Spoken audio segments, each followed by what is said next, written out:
Hello everyone, good morning. তো ভিডিওটা যেহেতু সকাল থেকে শুরু করছি তাই গুড মর্নিংটা জানিয়ে দিলাম। আর আমি কিন্তু সকাল সকাল ঘুম থেকে উঠে পড়েছিলাম, আর আমার সঙ্গে কিন্তু বাবুও উঠে পড়েছিল খুব তাড়াতাড়ি। তো তারপরে দেখো ওয়াশরুমে গিয়ে মুখ ধুয়ে ফ্রেশ হয়ে চলে এসেছি। তারপর লাগিয়ে নিলাম মুখে একটু সানস্ক্রিন, আর এদিকে কিন্তু বাবুকে রেডি করেই খাওয়া দাওয়াও সব কিছু কমপ্লিট হয়ে গেছে। আর এইখানে এই জানলাটা খোলা থাকলে লিও কিন্তু এভাবেই দাঁড়িয়ে থাকে, আর আমরাও জানলায় দাঁড়িয়ে দাঁড়িয়ে বাবু আর আমি বৃষ্টি পড়ছিল সকাল থেকে, তো সেটাই দেখছিলাম। আর এইখানে এই জানলা দিয়ে যখনই বাসে আওয়াজে লিও কিন্তু এভাবেই চিৎকার করে। তারপরে বসে পড়েছি ব্রেকফাস্টে। তারপর ব্রেকফাস্ট করে নিয়ে চলে যাবো রান্নাঘরে বাবুর খাবার বসানোর জন্য।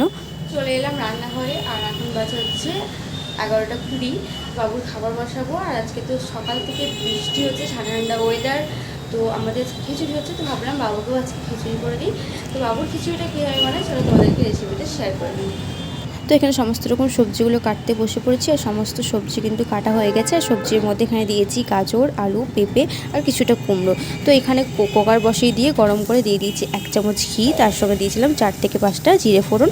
তারপর সমস্ত সবজিগুলোকে ধুয়ে দিয়ে দিয়েছি। আর এখানে যেহেতু খিচুড়ি করবো তাই ভাবলাম একটু আতপ চাল দিই। আতপ চাল আর 1 চামচ মতো মুগ ডাল দিয়েছি। তারপর সমস্ত কিছু ধুয়ে দিয়ে দিয়েছি, আর তার মধ্যে দিয়েছি সামান্য লবণ, হলুদ আর সামান্য একটু জিরে গুঁড়ো। তারপর সমস্ত কিছু নাড়াচাড়া করে ঢাকা দিয়ে দিলাম। ঢাকা দিয়ে একটা সিটি পড়ে গেলে লো ফ্লেমে রেখে দেবো 10 মিনিট। তারপরে দেখো বাবু ঘুমিয়ে গেছে। চলে যাবো স্নানে। আর ভিডিওটা এখানে এন্ড করছি। তার আগে বলি, তোমরা যদি আমার ভিডিওটা ইউটিউব থেকে দেখে থাকো তাহলে পাশে থাকা বেল আইকনটি চট করে অন করে দিও, যাতে আমার দেওয়া নোটিফিকেশন সবার আগে তোমাদের কাছে পৌঁছে যায়। আর ভিডিওটা যদি ফেসবুক থেকে দেখে থাকো তাহলে পেজটাকে প্লিজ ফলো করে দিও। আর ভিডিওটা ভালো লাগলে লাইক কমেন্ট শেয়ার তো অবশ্যই করো। তো দেখা হচ্ছে নেক্সট কোনো ভিডিওতে। ততক্ষণ ভালো থেকো, সুস্থ থেকো। চল টাটা, বাই বাই।